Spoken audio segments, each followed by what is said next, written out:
Here he comes.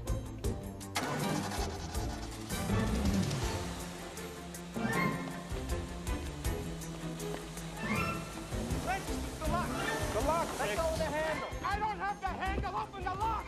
Shake up! Come on, move! Get on! Come on!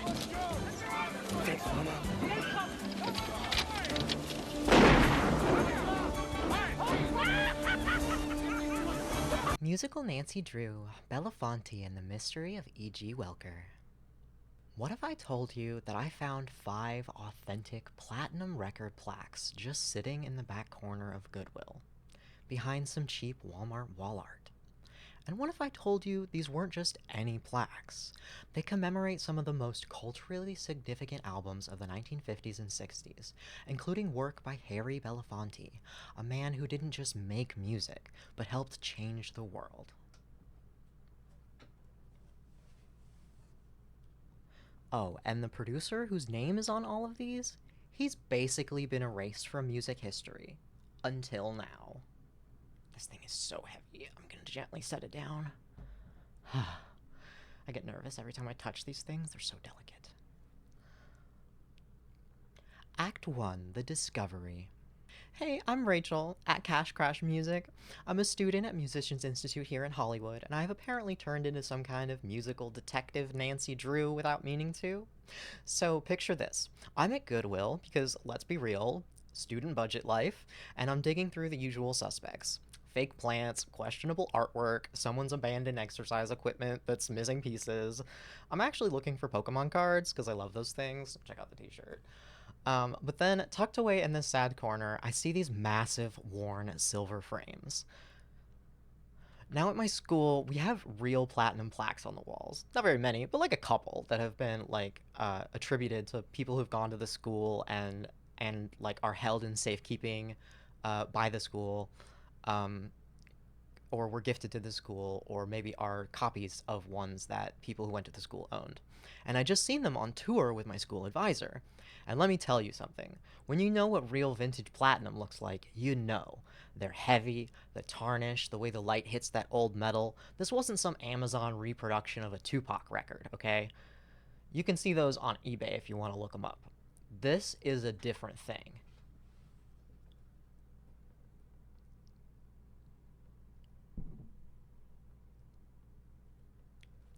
So I literally sat down on the Goodwill floor. Yes, the actual dirty floor of a Los Angeles Goodwill. It actually wasn't that dirty. And I started researching on my phone like some kind of record nerd Sherlock Holmes. And what I found blew my mind. Act 2, Harry Belafonte, More Than Just Music. Let's talk about Harry Belafonte for a second, because if you only know him as the Banana Boat song guy, you're missing about 99% of the story. And frankly, most people don't even know him at all. Harry Belafonte wasn't just making music in the 1950s and 60s and beyond, he was making history. We're talking about a man who was one of Martin Luther King Jr.'s closest confidants and friends. When the civil rights movement needed funding, Belafonte opened his personal wallet. When they needed a platform, he gave them his stage. When they needed someone to bail Dr. King out of jail, literally, Belafonte was the one making those calls. Belafonte's 1956 album Calypso, which is one of these plaques right here, the one where the label has fallen off right there, it wasn't just a commercial success. It was the first album by a black artist to sell over 1 million copies. In 1956, when Elvis was still charting. Think about what that meant in an America where black artists were still fighting just to be heard on the radio at all. But here's the thing. Behind every great artist, there are people working to make the magic happen. Producers, A&R executives, random people grabbing coffee and running cables across the room. Those folks whose names end up in tiny print while the artists get the spotlight, which, I mean, the artists should get the spotlight. But that brings us to our mystery man. Act 3, The Mystery of Edward O. Welker.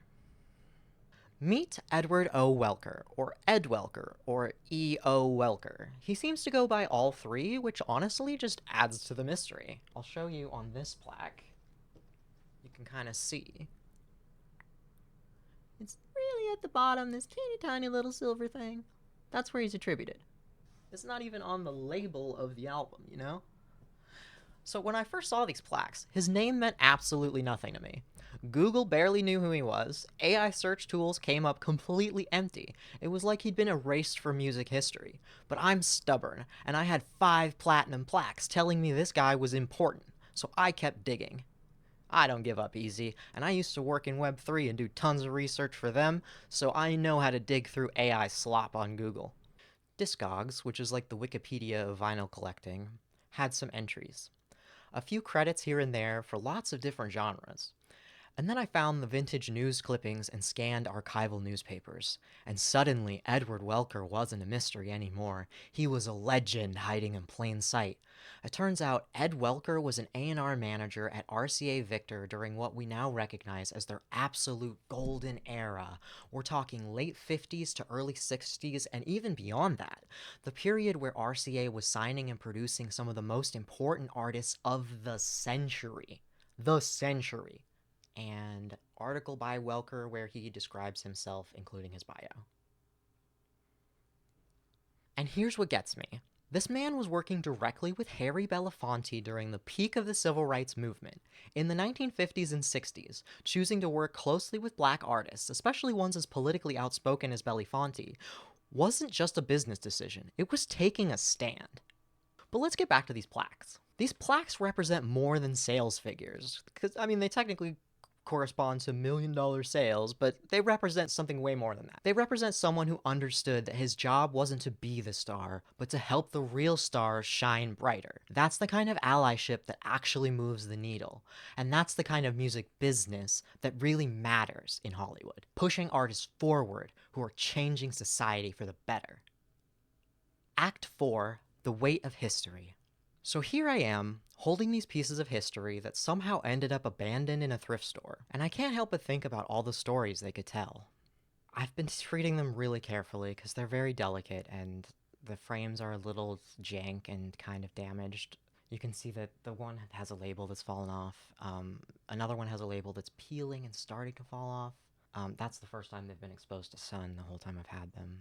They represent a time when making music was an act of rebellion. These aren't just awards, they're artifacts. When selling records was about more than chart positions. They represent when it was about changing hearts and minds. The South Pacific soundtrack, that's right there. The Janet McDonald and Nelson Eddy record, that's right there. These were the sounds of America in transition. And somewhere in the middle of it all was Ed Welker, this A&R manager and producer whose name should be in the history books, but is somehow forgotten. But here's my dilemma. What do you do when you accidentally become the keeper of someone else's legacy? I didn't earn these platinum records. They're beautiful wall art, and if I don't find the owner, I guess I'll hang them. But I didn't earn them; they're not mine. So what do I do? Act 5, the next chapter. So that's where we are right now. I've done the research, I've uncovered the mystery, and I've got these incredible pieces of music history sitting in my apartment. They've actually made my whole room stink like a thrift store mixed with an old folks' home. Another tip that they're definitely real. My research suggests Ed Welker might still be alive. He'd be about 80 years old now. Part of me thinks that the right thing to do would be to try to find him and return these plaques, and maybe finally get his story told properly. Maybe he'd even help me with my music career, Since RCA Victor actually got acquired by Sony, so that'd be sick. Wishful thinking, maybe. But I'm also a broke music student who literally found these in a thrift store, and I'd be lying if I said the practical side of me wasn't thinking about what they might be worth if he is dead and I can't return them to anyone and I might be able to sell them. It's a dilemma. So here's the deal.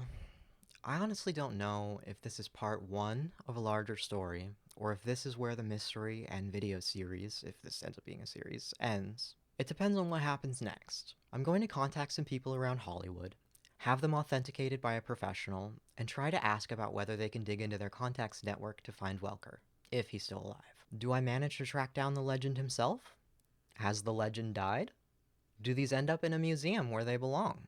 Do they go to a collector after an auction who will appreciate their cultural significance? Whatever happens, I promise I'll keep you posted, because this story feels too important to just end here. I've literally got museum pieces sitting on my bed. If you enjoyed diving into this musical mystery with me, hit that subscribe button and follow me on social media, @CashCrashMusic, one word. Links are in the description. I promise my next video won't involve quite so much detective work, unless I find more mysterious music artifacts, which at this point wouldn't even surprise me. Los Angeles is crazy, bro. Oh, and speaking of music, I've got an album coming out October 3rd called Screen Rituals. It's got absolutely nothing to do with vintage platinum plaques, unless, you want to help me earn my own $1 million sales plaque. Just kidding. Unless... Anyway, just hold it up one more time for you. Thanks for joining me on this journey into forgotten music history. Sometimes the best stories are the ones hiding in plain sight, waiting for someone curious enough to dig a little deeper. Cue that outro music. Goonies theme! Yeah!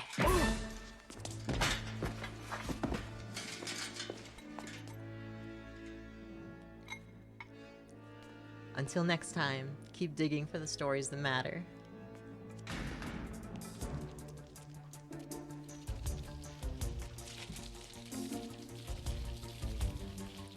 Follow at Cash Crash Music on all your favorite social media platforms. Come on! Stream the new album, Screen Rituals, on October 3rd, 2025. Here it comes. Just in time for Halloween. Do you have info about the real Edward O. Welker from RCA Records? Drop a comment below. I would love to hear about it. I don't have the handle. Open the lock. Shake up! Thanks for watching. Bye. Come on!